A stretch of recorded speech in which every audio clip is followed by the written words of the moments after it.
is the diameter of the hose. Fire hoses are manufactured in the following configurations: single jacket, double jacket, rubber single jacket, hard rubber non-collapsing tires. Each type of fire hose is designed for a specific purpose. Parts of fire hose. First is hose hoist. It is a device which rope and hose may be pulled to hoist or lower equipment when firefighters are operating in buildings above the ground level. The hose hoist will protect your hose ladders while raising them and lowering them from the roof or through windows, over fence, or around many obstacles. It is very handy on steel anchor fences. Place it over the top of a fence and use it to roll the hose freely in either direction. This tool will keep your hose safe from snags and tearing as you move it to where you need it. Hose clamp. It is a tool to shut off the water in the hose lines when other control valves are not applicable. This is to allow replacement of a burst section of hose without shutting down the water supply. To prevent charging the hose bed during hose lay operations.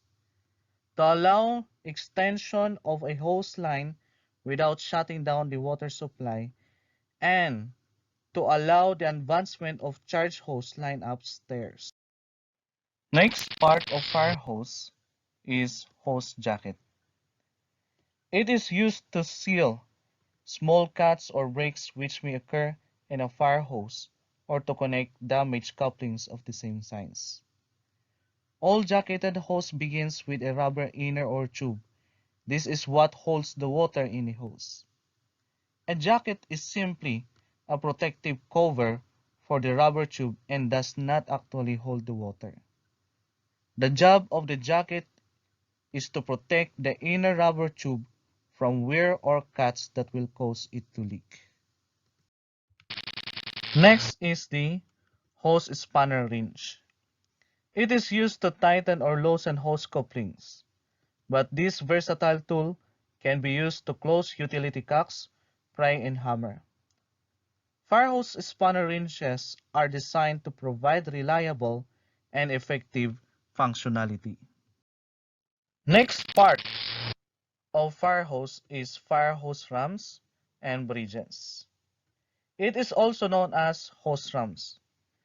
It helps to prevent injury to hose when a vehicle crosses it. This is used wherever a hose line crosses a street or other area where vehicular traffic cannot be diverted. Another part of fire hose is nozzle. Nozzle is a piece of firefighting equipment used to direct and control a stream of water. The fire nozzle is an important part of the firefighting system. The selection of the fire nozzle type to be used by the department should depend upon the tactics and performance required. Nozzles are designed to help to put out fires by getting the right amount of water in the right form in the right place. Nozzles have three main functions.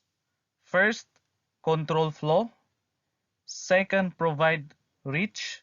And the third one, create shape. Control flow.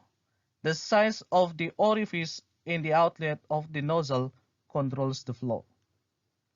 Provide reach. The nozzle creates a restriction of the end of the waterway, which changes water pressure to velocity. When we say velocity, velocity provides the reach, which is necessary to get the water to where it is needed. Create shape. Different situations require different methods of applying water or foam. Some situations require the reach and penetration of a straight stream, while others require the heat absorption capability or radiant heat protection of wide-angle fog spray. Let us move on to the hose classification by constructions. First is the woven jacket. Second, rubber covered. Third, braided hose. And the last one is the wrapped hose. Some of the major fibers used in the construction of the outer jacket of the fire hose are cotton, nylon, rayon, vinyl, and polyester fibers. Let us talk about the importance of hose jacket. That is to prevent damages. The exposure of hose excessive heat or its contact with the fire will char, melt, or weaken the fabric and dry the rubber lining. A similar drying effect may occur to interlinings when hose is hung in a drying tower for a long period of time in high temperatures. In order to prevent this damage, firefighters should conform to the following recommended practices. First, you need to protect your hose from excessive heat or fire when possible. Second, do not allow the hose to remain in any heated area after it is dry. Use moderate temperature for drying. A current of warm air is much better than hot air. Keep the outside woven jacket of the hose dry. And hose that has not been used for some time should have water run through it to prolong its life. It is not a good practice to dry the fire hose on a hot pavement. Prevention of hose damage against mildew and mold. A superficial, usually whitish growth produced especially on organic matter or living plants by fungi. So what are you going to do? First, remove all wet hose from the apparatus after a fire and replace it with dry hose. If hose has not been removed from the apparatus during a period of 30 days, it should be removed, inspected, swept, and reloaded. Some fire hose has been chemically treated to resist mildew and mold, but such treatment is not always 100% effective. Regardless of this hose, it must be exercised every 30 days and water run through it every 90 days.